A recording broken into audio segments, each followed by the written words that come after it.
Hello friends, मैं सुरुचि BPSC Gurukul 1 में आपका स्वागत करती हूँ। आज हम देखेंगे ज्योग्राफी का है फ्रेंड्स। और इससे पहले भारत का ज्योग्राफी आपको प्लेलिस्ट पे मिल जाएगा।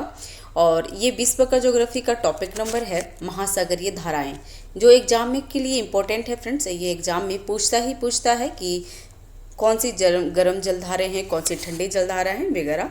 ठीक है, चैनल पे अगर नए हैं तो चैनल को सब्सक्राइब कर लीजिए, जो बिल्कुल फ्री है। लाइक कीजिए, शेयर कीजिए। कोई त्रुटि रहती है तो कमेंट बॉक्स पे आप हमें सजेशन दे सकते हैं। और फ्रेंड्स, हमारा टेलीग्राम चैनल भी है, तो वहाँ पे मैं आपका वीडियो अपलोड और पीडीएफ भी वहाँ पे प्रोवाइड करती हूँ। और टेस्ट सीरीज भी चल रहा है फ्रेंड्स। तो इसमें विभिन्न जो आधार जो एडुटेरिया का आधार टेस्ट सीरीज है और जुनून टेस्ट सीरीज है एंड परफेक्शन का इम्तिहान का टेस्ट भी वहाँ पे आपको मिल जाएगा। और घटना चक्र, हिस्ट्री और पॉलिटी का भी मिल जाएगा वीडियो फ्रेंड्स, तो वहाँ जाके चेकआउट कर लीजिए। ठीक है, तो स्टार्ट करते हैं। महासागरीय धाराएं। महासागरों में जल के एक निश्चित दिशा में प्रवाहित होने की गति को धाराएं कहते हैं। महासागर में धाराएं की उत्पत्ति कई कारकों के सम्मिलित प्रभाव के फलस्वरूप संभव होती है। इन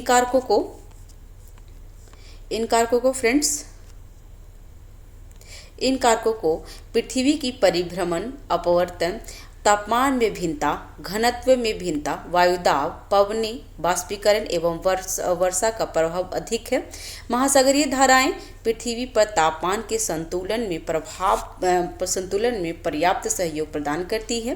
तापमान के आधार पर महासागरीय धाराएं दो प्रकार की होती हैं। ठीक है, पहला है गर्म जलधारा जो वार्म करंट है, और दूसरा है ठंडी जलधारा जो कोल्ड करंट है। ठीक है, और महासागरीय धाराओं की दिशा में परिवर्तन लाने वाले कारक क्या क्या होते हैं तो वो देख लेते हैं फ्रेंड्स। पहला है तट की दिशा तथा आकार। जब महाद्वीपीय भाग सागरीय धाराओं की दिशा में लंबवत रूप में पाए जाते हैं तो धाराओं के मार्ग में अवरोध उत्पन्न होता है तथा धाराएं महाद्वीपीय तट के समानांतर चलने लगती हैं। नेक्स्ट है तलीय आकृति। तो महासागरीय तलीय की असमानता धाराओं के मार्ग को भी प्रभावित करती है। नेक्स्ट है मौसमी परिवर्तन। तो मानसूनी हवाओं को मौसमी दिग परिवर्तन हिंद महासागर की धाराओं में दिशा परिवर्तन करता है। और चौथा पृथ्वी का परिभ्रमण। पृथ्वी के पश्चिम से पूर्व क्या, तो यहाँ पे ध्यान रखिएगा फ्रेंड्स, ये क्वेश्चन पूछता है कि पृथ्वी के पश्चिम से पूर्व में घूर्णन के कारण धाराओं का मार्ग प्रायः गोलाकार हो जाता है तथा पृथ्वी के परिभ्रमण के कारण धाराएं उत्तरी गोलार्ध में अपने दाईं ओर और दक्षिणी गोलार्ध में अपनी बाईं ओर मुड़ जाती हैं। ठीक है, तो ये जरूर ध्यान दीजिएगा फ्रेंड्स, क्योंकि ये एग्जाम में भी पूछता है। इंटरचेंज कर देगा कि उत्तरी धाराओं में बाएं और नीचे धाराओं में दाएं, ऐसे करके इंटरचेंज करके आपको कंफ्यूज कर देगा। तो ध्यान दीजिएगा कि उत्तरी गोलार्ध में क्या चलता है तो दाएं, और दक्षिणी गोलार्ध में बाएं होता है। पृथ्वी की घूर्णन गति के कारण जल स्थल का साथ नहीं दे पाता है और पीछे छूट जाता है। परिणाम स्वरूप जल में पूर्व से पश्चिम की दिशा में गति उत्पन्न हो जाती है। इस तरह विषुवतीय रेखा धाराओं की उत्पत्ति हो जाती है। फिर देखते हैं फ्रेंड्स, ये हमारा मैप है और ये मैप मैं आपको टेलीग्राम चैनल पे डाल दूंगी ताकि आप वहाँ पर से जा कर के अच्छे से समझ सकते हैं। और जब भी एग्ज़ाम रहे उससे पहले इसको एक बार मैप को ज़रूर देख लीजिएगा ताकि आपको याद हो जाए कि कौन सी धाराएं कहाँ पे हैं। ठीक है,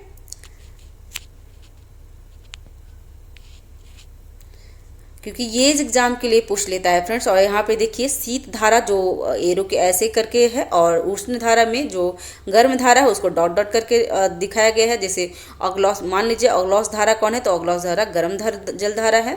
और यहाँ पे है देख लीजिए हिंद महासागर, विषुवतीय विपरीत रेखा, दक्षिणी ध्रुव। और यहाँ पे है गल्फ स्ट्रीम, तो गल्फ स्ट्रीम गर्म जलधारा है फ्रेंड्स। तो इसमें मैं आपको प्लेलिस्ट में डाल दूंगा, ये टेलीग्राम में डाल दूंगी। ठीक है, और दूसरा है अटलांटिक महासागर की धाराएं। पहले देख लेते हैं अटलांटिक महासागर की धाराएं तो कौन कौन है। तो उत्तर विषुवत गर्म धारा विषुवत रेखा के समीप उत्तर में व्यापारिक पवनों के प्रभाव से पूर्व में अफ्रीका के तट से पश्चिम द्वीप तक बहती है। एंटिलिस गर्म जलधारा है, तो ये कौन सा है तो गर्म जलधारा। दक्षिण कहाँ पे बढ़ते हैं तो दक्षिण अमेरिका के पूर्व तट के निकट उत्तरी विषुवतीय धारा दो शाखाओं में बढ़ जाती है। इसकी एक शाखा में कैरिबियन सागर तथा मैक्सिको की खाड़ी में प्रवेश करती है। इसका शेष भाग पश्चिमी द्वीप समूह के पूर्वी किनारे पर एटलिस धारा के नाम से बहता है। फ्लोरिडा गर्म जल धारा है, ठीक है। फ्लोरिडा भी क्या है, तो गर्म जल धारा है। फ्रेंड्स, पहले जब भी आप ज्योग्राफी पढ़ेंगे ना, तो आपके पास एटलस होना चाहिए, जो जिसमें सारे मैपिंग रहता है और कैसे कहाँ से बहता है, ये डेट आपको मैप ध्यान में होना चाहिए। या फिर आप जहाँ टेबल पे पढ़ते हैं वहाँ पे आपको बड़ा सा मैप होना चाहिए वर्ल्ड ज्योग्राफी का, जिससे आपको क्या होगा, दिमाग में वो छप जाएगा और एग्जाम में वो क्लिक करता है जल्दी, ठीक है। तो फ्लोरिडा क्या है, तो फ्लोरिडा गर्म जल धारा है।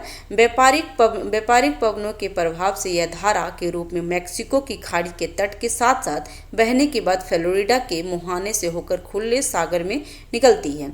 यह एटलिस की धारा भी इसमें आकर मिल जाती है। तीसरा है गल्फ स्ट्रीम। तो गल्फ स्ट्रीम कौन सी धारा है फ्रेंड्स, तो गल्फ स्ट्रीम गर्म जल धारा है, ठीक है। गल्फ स्ट्रीम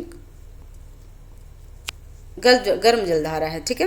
फ्लोरिडा की धारा जब एटलिस सागर का जल समाविष्ट कर हेटरस अंतरीप से आगे बढ़ती है तो वह गल्फ स्ट्रीम के नाम से जानी जाती है। यह गर्म जल धारा है तथा संयुक्त राज्य अमेरिका के पूर्वी तट, देखिए यहाँ पे पूर्वी तट के सहारे प्रभावित होती है। गल्फ स्ट्रीम की खोज पोंस डी लियोन ने 1513 ईस्वी में की थी। कन्नारी जलधारा क्या है, तो कन्नारी ठंडी जलधारा है। और कन्नारी जलधारा कहाँ पे है फ्रेंड्स, तो ये मैप में आपको कहीं ना कहीं मिल जाएगा, आप यहाँ पे ध्यान देंगे और अच्छे से पढ़ेंगे मैप, ठीक है फ्रेंड्स। तो कन्नारी जलधारा उत्तरी अटलांटिक महासागरीय प्रवाह की दूसरी शाखा दक्षिण की ओर मुड़कर कन्नारी द्वीप तक पहुंचती है। यह अपेक्षाकृत ठंडे क्षेत्र से गर्म क्षेत्र की ओर जाती है, इसलिए इसे कन्नारी ठंडी जलधारा कहा जाता है। पूर्वी ग्रीनलैंड ठंडी जलधारा है। तो पूर्वी ग्रीनलैंड कौन सी है फ्रेंड्स, तो ठंडी जलधारा है। यह ग्रीनलैंड के पूर्वी तट के साथ साथ उत्तर से दक्षिण की ओर चलती है। अब लेब्राडोर, सबसे ज़्यादा इसको बारे में पूछा जाता है फ्रेंड्स। तो लेब्राडोर ठंडी जलधारा है। यह धारा बेफिन की खाड़ी तथा डेविस जलडमरू से लेब्राडोर के तट के सहारे उत्तर से दक्षिण की ओर बहती है। अब उत्तरी अटलांटिक प्रवाह देख लेते हैं। उसकी उत्पत्ति 45 डिग्री उत्तरी अक्षांश एवं 45 डिग्री देशांतर के पास होती है। यह गल्फ स्ट्रीम धारा के जल को यूरोप तक पहुंचाती है, जहां उपध्रुवीय क्षेत्र में स्थित नॉर्वे को इससे सर्वाधिक लाभ पहुंचता है। लाभ इस मायने में कि शीतकाल में जब उत्तरी यूरोप के अधिकांश देशों में हिमछादन का विस्तार होने का संभावना बढ़ जाती है, तब उत्तरी अटलांटिक प्रवाह गर्म जलधारा होने के कारण हिम प्रसार को रोकती है। अतः उत्तरी अटलांटिक प्रवाह को यूरोप का कंबल भी कहा जाता है, ठीक है। नेक्स्ट है दक्षिण अटलांटिक महासागर में धाराओं का एक निश्चित पूर्ण वृत्ताकार क्रम का पाया जाता है। इस क्रम की उत्पत्ति दक्षिण विषुवत रेखा धारा से होती है। ब्राजील तट से टकराकर यह दक्षिण की ओर मुड़ जाती है और जहां इसे ब्राजील धारा के नाम से जाना जाता है। यह एक गर्म जल धारा है। पृथ्वी के परिभ्रमण के फलस्वरूप उत्पन्न विक्षेप बल के कारण 40 डिग्री दक्षिण अक्षांश पर यह धारा पछुआ पवन से प्रभावित होकर पूर्व की ओर मुड़ जाती है। अतः यह दक्षिण से आने वाली फॉकलैंड क्या है, तो फॉकलैंड ठंडी जलधारा है फ्रेंड्स। धारा ब्राजील धारा से मिलती है। ब्राजील गर्म जलधारा और फॉकलैंड ठंडी जलधारा दोनों मिलकर पूर्व की ओर मुड़ जाती है और दक्षिण अटलांटिक प्रवाह के रूप में प्रवाहित होती है, जिसकी एक शाखा दक्षिण अफ्रीका के पश्चिम तट से टकराती है और उत्तर में मुड़ जाती है। यहाँ इसे बेंगुला ठंडी जलधारा के रूप में जाना जाता है। यह धारा आगे चलकर दक्षिण पूर्व विषुवतरेखीय धारा में मिलकर धाराओं के एक पूर्ण वृत्ताकार निर्माण करती है। धाराओं का यह पूर्ण वृत्त घड़ी की सुइयों की दिशा के विपरीत में होती है, ठीक है। घड़ी ऐसे होती है फ्रेंड्स, ऐसे आते हैं, जबकि वो विपरीत ऐसे गुजरते हैं। नेक्स्ट है प्रति विषुवतीय धारा। उत्तरी एवं दक्षिणी विषुवतीय धारा द्वारा पश्चिमी अटलांटिक महासागर में जल राशि एकत्र होने से महासागरीय जल स्तर में असंतुलन आ जाता है। इस असंतुलन को दूर करने के लिए उत्तरी एवं दक्षिणी विषुवतीय धारा के बीच पश्चिम से पूर्व प्रति विषुवतीय धारा का जन्म होता है। और नेक्स्ट है हिंद महासागर की धाराएं। तो इसका भी देख लेते हैं, क्योंकि हिंद महासागर भारत के नाम पे है। और एकमात्र ऐसा सागर है, इस महासागर है जो इंडिया के नाम पे है फ्रेंड्स। तो दक्षिण हिंद महासागर की धाराओं में प्रशांत एवं अटलांटिक महासागरीय धाराओं का क्रमशः कुछ परिवर्तन के साथ पाया जाता है। हिंद महासागर तक की धाराओं पर स्थल मंडल तथा मानसूनी हवाओं का पर्याप्त प्रभाव होता है। उत्तरी हिंद महासागर में उत्तर पूर्व तथा दक्षिणी पश्चिम मानसून हवाओं के कारण धाराओं की दिशा में वर्ष में 2 बार परिवर्तन होता है, जबकि दक्षिण हिंद महासागर में धाराओं का निश्चित क्रम पाया जाता है। शीत ऋतु में उत्तर पूर्वी मानसून पवनें घर्षण द्वारा पूर्व से पश्चिम की ओर महासागरीय धाराएं प्रवाहित होने लगती हैं। इस प्रवाह को उत्तर पूर्वी मानसून ड्रिफ्ट अथवा उत्तर पूर्वी मानसून अपवाह कहते हैं। ग्रीष्म ऋतु में दक्षिण पश्चिम मानसून के प्रवाह से जल का प्रभाव पश्चिम से पूर्व की ओर होने लगता है और दक्षिण पश्चिम मानसून ड्रिफ्ट अर्थात दक्षिण पश्चिम मानसून अपवाह नामक धारा का जन्म होता है। विपरीत धारा में क्या है, तो शीत ऋतु में उत्तरी पूर्वी मानसून धारा के समय 2 डिग्री से 8 डिग्री दक्षिण अक्षांशों के मध्य जंजीबार से सुमात्रा के बीच एक धारा प्रवाहित होती है, जिसे विपरीत धारा कहते हैं। ठीक है। दक्षिण विषुवत धारा कौन है? दक्षिणी विषुवतीय धारा है। उन महासागरों की भांति हिंद महासागर में भी दक्षिणी भूमध्य रेखीय धारा भूमध्य रेखा के समीप दक्षिण में पूर्व से और पश्चिम की ओर बहती है। दक्षिण में पूर्व से पश्चिम की ओर बहती है। अगुलहासा धारा हिंद महासागर में प्रवाहित होने वाला गर्म जल धारा है। इसकी उत्पत्ति इस प्रकार होती है। दक्षिण विषुवतीय रेखीय हिंद महासागरीय धारा की एक शाखा मोजाम्बिक चैनल से होकर दक्षिण की ओर प्रवाहित होती है। इसे मोजाम्बिक गर्म जल धारा कहते हैं और 30 डिग्री दक्षिण में जाने पर दक्षिण विषुवतीय रेखीय धारा एक शाखा मेडागास्कर के पूर्व से होकर गुजरती है, मोजाम्बिक धारा से मिल जाती है। इन्हीं दोनों धाराओं की संयुक्त धारा को अगुलहासा धारा कहते हैं। यह अफ्रीका के दक्षिण छोर तक प्रवाहित होती है। यह आगे चलकर पूर्व की ओर मुड़ जाती है और पश्चिम पवन ड्रिफ्ट से मिल जाती है। मेडागास्कर गर्म धारा ये क्या है, तो दक्षिण पूर्वी रेखीय धारा की मेडागास्कर द्वीप के पूर्वी तट पर बहने वाली शाखा मेडागास्कर धारा कहलाती है। पश्चिमी ऑस्ट्रेलिया ठंडी धारा है। तो पश्चिमी ऑस्ट्रेलिया क्या है, तो ये ठंडी जल धारा है। पश्चिम पवन ड्रिफ्ट की एक शाखा ऑस्ट्रेलिया के दक्षिण पश्चिम से उत्तर पश्चिम की ओर प्रवाहित होती है, जिसे पश्चिमी ऑस्ट्रेलिया ठंडी धारा कहते हैं, जबकि दूसरी शाखा ऑस्ट्रेलिया के दक्षिण में प्रवाहित होती है। ठीक है। अभी ये तीसरा देख लेते हैं, प्रशांत महासागर की धाराएं कौन कौन सी है।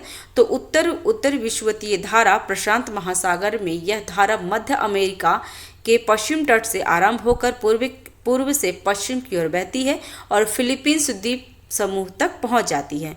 क्यूरोसिबो गर्म जलधारा है। तो क्यूरोसिबो क्या है, तो गर्म जलधारा है। उत्तर विषुवतीय धारा फिलीपींस द्वीप तक पहुंचने के बाद ताइवान तथा जापान के तट के साथ उत्तर दिशा में बहने लगती है। इसे क्यूरोसिबो धारा कहते हैं। यह धारा आगे पछुआ पवन के प्रभावाधीन पश्चिम की ओर मुड़कर अमेरिकी तट तक पहुंचता है, जिससे उत्तरी प्रशांत महासागरीय धारा कहते हैं। नेक्स्ट है कैलिफोर्निया ठंडी जलधारा है। तो कल एग्जाम में पूछता है फ्रेंड्स कि इसमें कौन सी ठंडी जलधारा है या फिर इसमें कौन सी गर्म जलधारा है, ऐसे करके पूछ लेगा ऑप्शन में देखें। तो कैलिफोर्निया क्या है, तो इसको भी याद रखेंगे, ये ठंडी जलधारा है। उत्तरी प्रशांत धारा उत्तरी अमेरिका के पश्चिमी तट पे पहुंचकर दो भागों में बढ़ जाती है। एक शाखा उत्तर की तरफ जाती है, जबकि दूसरी शाखा दक्षिण की ओर मुड़ जाती है। दक्षिण की ओर मुड़ने वाली शाखा को कैलिफोर्निया के तट के साथ साथ बहती है, इसलिए इसे कैलिफोर्निया की धारा कहते हैं। उत्तरी प्रशांत धारा की उत्तर की ओर प्रभावित होने वाली शाखा जब अलास्का की खाड़ी में प्रवेश करती है तो यह गर्म हो जाती है। ठीक है, इसे अलास्का करंट के नाम से भी जाना जाता है। जो अलास्का करंट क्या है, तो ये गर्म जलधारा है, जबकि कैलिफोर्निया ठंडी जलधारा है। पुनः यह अलास्का तट के सहारे आगे बढ़ती है और जहां इन्हें अलास्का स्ट्रीम अलास्का स्ट्रीम के नाम से जाना जाता है, जो एक ठंडी जलधारा बन जाती है। ओयासीवो ठंडी जलधारा है, तो ओयासीवो क्या है, तो एक ठंडी जलधारा है। यह बेरिंग जलडमरू जो अलास्का और रूस के बीच में जो जलडमरू होता है, वहाँ पे बेरिंग जलडमरू है, वहाँ पे ओयासीवो ठंडी जलधारा है से शुरुआत होकर कमचटका प्रायद्वीप के पूर्व के तट की सीमा उत्तर से दक्षिण की ओर बहने वाले ठंडी जलधारा है। क्यूराइल धारा क्या है, तो क्यूराइल धारा ओखोटकस सागर से शुरू होकर सखालीन द्वीप के पूर्व के तट के साथ बहती हुई जापान के होक्काइडो द्वीप के पास ओयासीबो धारा के साथ मिल जाती है। जापान के निकट क्यूरोसीबो गर्म जलधारा तथा ओयासीवो क्या है, तो ठंडी जलधारा है। जल के मिलने से वहाँ घना कुहारा छा जाता है। दक्षिणी विषुवतीय गर्म धारा है, तो दक्षिण विषुवतीय कौन है, तो गर्म धारा है। यह गर्म जलधारा है जो पूर्व में दक्षिण अमेरिका के तट से पश्चिमी ऑस्ट्रेलिया के पूर्वी तट तक जाती है। पूर्वी ऑस्ट्रेलिया गर्म धारा, तो यह प्रशांत महासागर की गर्म जल धारा है जो ऑस्ट्रेलिया के पूर्वी तट के सहारे उत्तर से दक्षिण की ओर प्रवाहित होती है। दक्षिणी प्रशांत धारा या पछुआ पवन प्रवाह, तो ये क्या है, तो पछुआ हवाओं के प्रभाव में यह धारा ऑस्ट्रेलिया और तंजानिया के दक्षिण पूर्व सीमा से पश्चिम पूर्व सीमा की ओर दक्षिण अमेरिकी तक प्रवाहित होती है। पेरुविन धारा क्या है, तो पेरुविन को हम्बोल्ट धारा भी कहते हैं। ठीक है, ये ध्यान रखिएगा। यह दक्षिण अमेरिकी महाद्वीप के पश्चिमी तट के सहारे दक्षिण से उत्तर की ओर प्रवाहित होने वाली ठंडी धारा है। प्रति विषुवतीय धारा क्या है, तो विषुवतीय रेखा के दोनों ओर उत्तर और दक्षिण विषुवतीय धारा प्रशांत महासागर के पश्चिम भाग में विशाल जल राशि एकत्रित करती है। इससे महासागर जल स्तर में असंतुलन आ जाता है। इस असंतुलन को दूर करने के लिए विरुद्ध विषुवतीय धारा बहती है।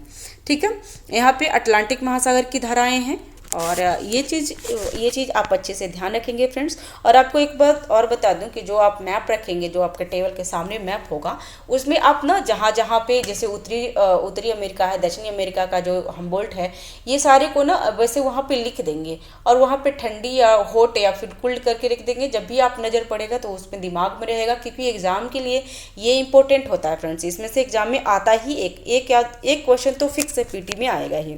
ठीक है, तो उत्तरी विषुवतीय रेखीय धारा कौन है, तो ये गर्म है। दक्षिणी विषुवतीय रेखा धारा क्या है, तो ये भी गर्म है। फ्लोरिडा धारा क्या है, तो गर्म है। गल्फ स्ट्रीम, तो ये भी गर्म है। ठीक है, इरमिंगनर क्या है, तो ये भी गर्म धारा है। नॉर्वे धारा गर्म है। ब्राज़ील धारा ये भी गर्म है। कन्नारी धारा क्या है, तो ये ठंडी जल धारा है। लेब्राडोर ठंडी। फॉकलैंड धारा ये भी ठंडी है। दक्षिण अटलांटिक प्रवाह ये भी ठंडी है। और वेंगुला धारा एक तो ये भी ठंडी जल धारा है। ठीक है, जो अटलांटिक महासागर की धाराएं हैं। नेक्स्ट है प्रशांत महासागर की धाराएं कौन कौन सी है, तो उत्तरी विषुवत रेखीय धारा है, तो ये गर्म है। दक्षिणी विषुवत रेखीय धारा है, तो ये भी गर्म है। क्यूरोसीवा धारा, तो ये भी गर्म है।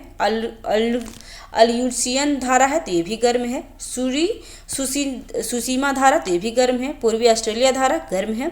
ओयासीवो धारा क्या है, तो ठंडी है। क्यूराइल धारा है, तो ये भी ठंडी है। कैलिफोर्निया धारा ठंडी है और पेरू हम्बोल्ट धारा ठंडी है। ठीक है, और हिंद महासागर की कौन कौन सी धाराएं हैं, तो विषुवत रेखीय धाराएं गर्म है। मोजाम्बिक धारा गर्म है। अगुहासा धारा ये भी गर्म है। पश्चिमी ऑस्ट्रेलिया धारा ठंडी है और पछुआ पवन प्रवाह ठंडी जल धारा है। ठीक है फ्रेंड्स, अब देख लेते हैं इसमें किस टाइप के क्वेश्चन आपको पूछते हैं। तो क्वेश्चन देख लेते हैं, क्योंकि उसी से आपको अंदाजा लगेगा कि किस टाइप के क्वेश्चन पूछते हैं। और बुक भी हम लोग पढ़ लेते हैं, लेकिन हमें अंदाजा नहीं रहता कि कहाँ से क्वेश्चन वो सेट कर देंगे। इसलिए हमें क्वेश्चन बनाना बहुत ज़रूरी होता है फ्रेंड्स, और टेस्ट देना काफ़ी ज़रूरी होता है किसी भी एग्जाम को क्रैक करने के लिए। ठीक है, तो अभी हम लोग प्रश्न देख लेते हैं। तो देख लेते हैं, निम्नलिखित कारकों पर विचार कीजिए। और ये क्या है, उपयुक्त में से कौन सा कारक महासागरीय धाराओं को प्रभावित करता है, तो ये देखना है। और ये IAS एग्जाम 2012 में पूछा हुआ है। तो इसका आंसर क्या होगा, इसका आंसर बी है, जिसमें पृथ्वी का आवर्तन, वायुदाब, वायुदाब और हवा और महासागरीय जल का घनत्व। तो तीनों आंसर होगा, तो बी आंसर है इसका। महासागरों में धाराओं की उत्पत्ति कई कारकों के सम्मिलित प्रभाव के फलस्वरूप संभव होती है। इन कारकों में पृथ्वी का परिभ्रमण, तापमान में भिन्नता, लवणता में भिन्नता, घनत्व में भिन्नता, वायुदाब तथा हवाएं, पवनें एवं बाष्पीकरण तथा वर्षा के प्रभाव अधिक होता है। ठीक है, तो इसका आंसर हो जाएगा बी। नेक्स्ट है, निम्नलिखित कथनों पर विचार करना है। यहाँ से सही कथन पूछ रहा है फ्रेंड्स। तो महासागरीय धाराएं महासागर का जल भूपृष्ठ संचालन होती है। दूसरा में क्या पूछ रहा है, तो दूसरा है महासागरीय धाराएं पृथ्वी का तापमान संतुलन बनाए रखने में सहायक होती है। और तीसरा है महासागरीय धाराएं मुख्यतः सनातन पवनों द्वारा चलनमान होती है। और महासागरीय धाराएं महासागर संरूपण द्वारा प्रवाहित होती है। तो ये कि प्रभावित होती है, तो ये तीनों इसमें चारों सही है फ्रेंड्स, जो आईएएस एग्जाम 2002 में पूछा हुआ है। महासागरों के जल के एक निश्चित दिशा में प्रवाहित होने की गति को महासागरीय धारा कहते हैं। अधिकांश धाराएं सनातनी पवने वेग से प्रेरित होकर आगे बढ़ती है।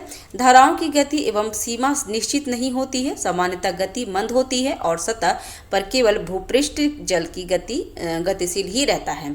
तापमान की महासागरीय धाराओं के संचालन में भूमिका रहती है, क्योंकि विषुवतरेखीय जलधाराएं तापमान से ही प्रेरित होती है। ठीक है, कुछ शीत क्षेत्र में गर्म जलधाराएं अथवा गल्फ स्ट्रीम होता है तथा कुछ ग्रीष्म क्षेत्रों में ठंडी जलधारे होते हैं, जैसा बेगुला तापमान संतुलन बनाने में प्रमुख भूमिका निभाती है। महासागरीय धाराएं प्रचलित पवने पृथ्वी की परिभ्रमण गति के अतिरिक्त महासागरीय संतरूपण द्वारा प्रवाहित होती है।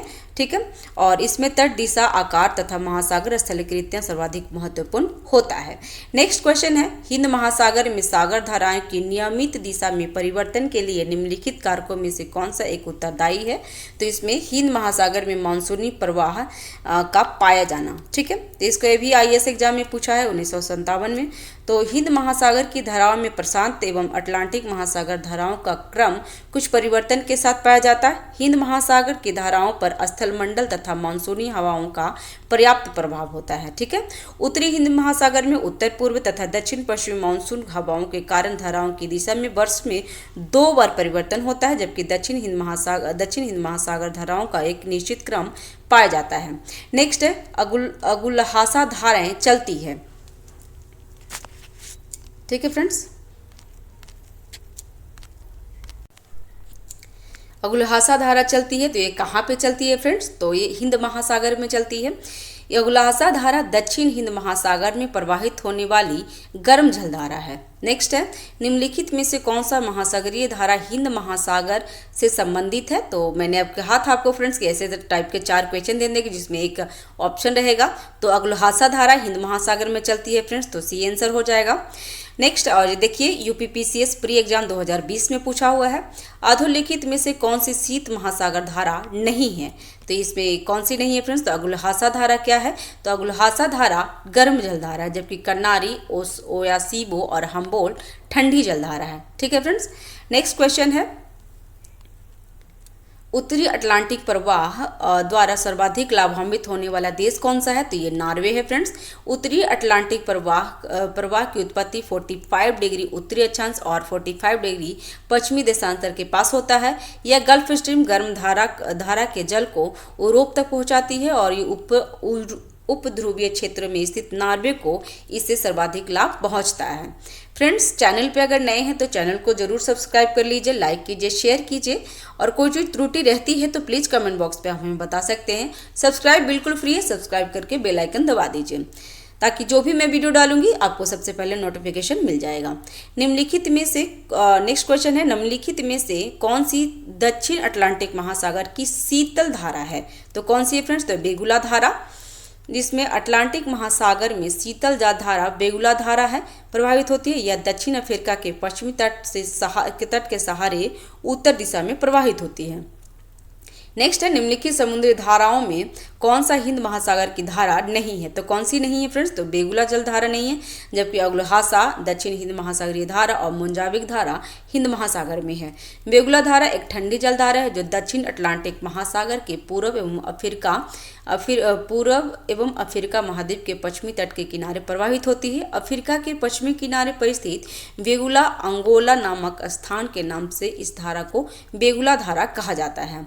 नेक्स्ट है कौन सी धारा दक्षिण अटलांटिक महासागर में धाराओं के एक पूर्ण वृत्त के निर्माण में योगदान नहीं देती है? तो कौन सी नहीं देती है फ्रेंड्स? तो एक कन्नारी जलधारा है, जबकि बेगुला ब्राजील और पश्चिम पवन प्रवाह एक वृत्त का निर्माण करती है। ठीक है, तो इसका आंसर हो जाएगा सी। कन्नारी जलधारा का संबंध अटलांटिक महासागर की धाराओं के पूर्व वृत्त से नहीं है, यह उत्तरी अटलांटिक महासागर में प्रवाहित होने वाली ठंडी जलधारा है। ठीक है, तो कन्नारी कौन सी जलधारा है फ्रेंड्स? तो कन्नारी ठंडी जलधारा है। नेक्स्ट है निम्नलिखित में से कौन सी जलधारा उत्तरी अटलांटिक महासागर में प्रवाहित नहीं होती है? तो बी बेगुला धारा उत्तरी अटलांटिक महासागर में प्रवाहित नहीं होती है, जबकि गल्फ स्ट्रीम, नॉर्वेजियन और फ्लोरिडा उत्तरी अटलांटिक महासागर से प्रवाहित होती है। उत्तराखंड पीसीएस 2021 में ये क्वेश्चन पूछा हुआ है फ्रेंड्स।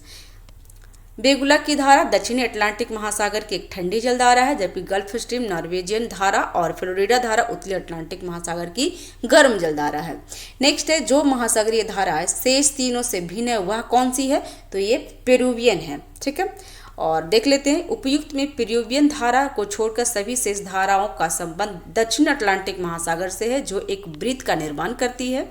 जबकि पेरुवियन धारा का संबंध दक्षिण पूर्व प्रशांत महासागर से है। पेरुवियन धारा को हम्बोल्ट धारा भी कहा जाता है, तो ये ध्यान भी रखिएगा फ्रेंड्स, कहीं पेरुवियन धारा बोल देगा और आपको याद नहीं होगा तो ये ध्यान रखिएगा, पेरुवियन धारा को हम्बोल्ट धारा भी कहा जाता है। यह दक्षिण अमेरिका के मध्य महाद्वीप के पश्चिमी तट के सहारे दक्षिण से उत्तर की ओर प्रभावित होने वाली कौन सी है ये? तो पेरुवियन धारा या हम्बोल्ट धारा ठंडी जलधारा है।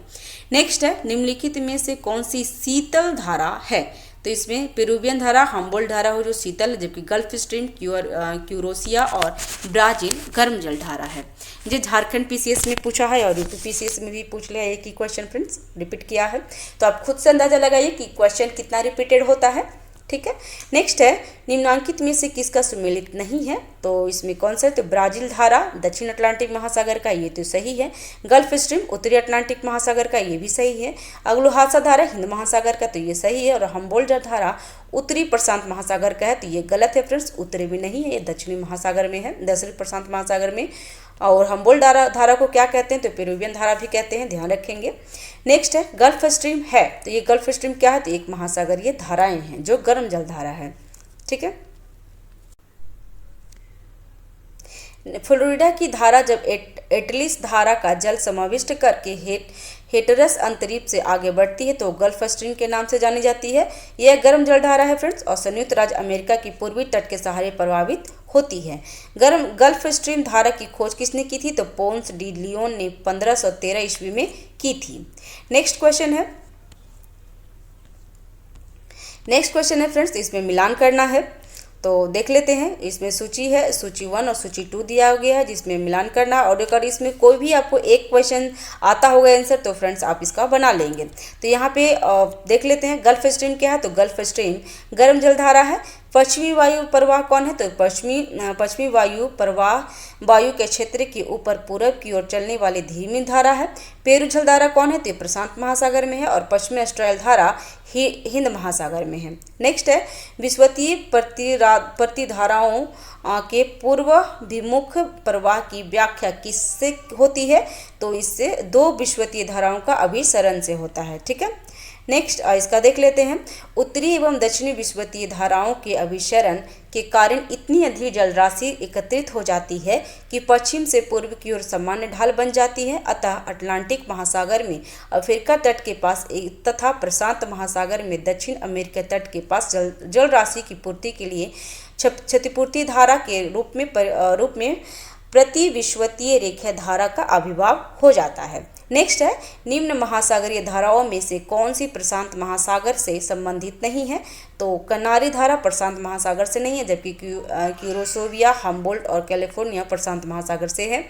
कन्नारी ठंडी महासागरीय जलधारा है जो उत्तरी अटलांटिक महासागर से संबंधित है, जबकि क्यूरोसोविया जापान गर्म जलधारा है, जबकि उत्तरी प्रशांत महासागर कैलिफोर्निया ठंडी जलधारा है उत्तरी प्रशांत महासागर, तथा हम्बोल्ट पेरू ठंडी है दक्षिणी प्रशांत महासागर में है।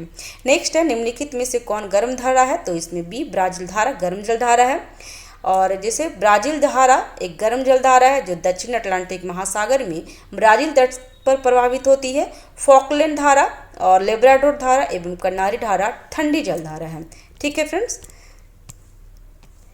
नेक्स्ट वीडियो में हम देख लेंगे लवणता के बारे में। ठीक है, और क्योंकि ये वर्ल्ड ज्योग्राफी का टॉपिक वाइज सीरीज चल रहा है फ्रेंड्स, तो नेक्स्ट टॉपिक में देख लेंगे लवणता के बारे में फ्रेंड्स। और अगर चैनल पे नए हैं तो चैनल को सब्सक्राइब कर लीजिए फ्रेंड्स, जो कि बिल्कुल फ्री है। तो सब्सक्राइब करके बेल आइकन दबा लीजिए ताकि आपको जो भी मैं वीडियो डालूँ वो आपको सबसे पहले नोटिफिकेशन मिल जाएगा। ठीक है, तो लवणता और ज्वार भाटा वगैरह सारे एक में ले लेंगे फ्रेंड्स।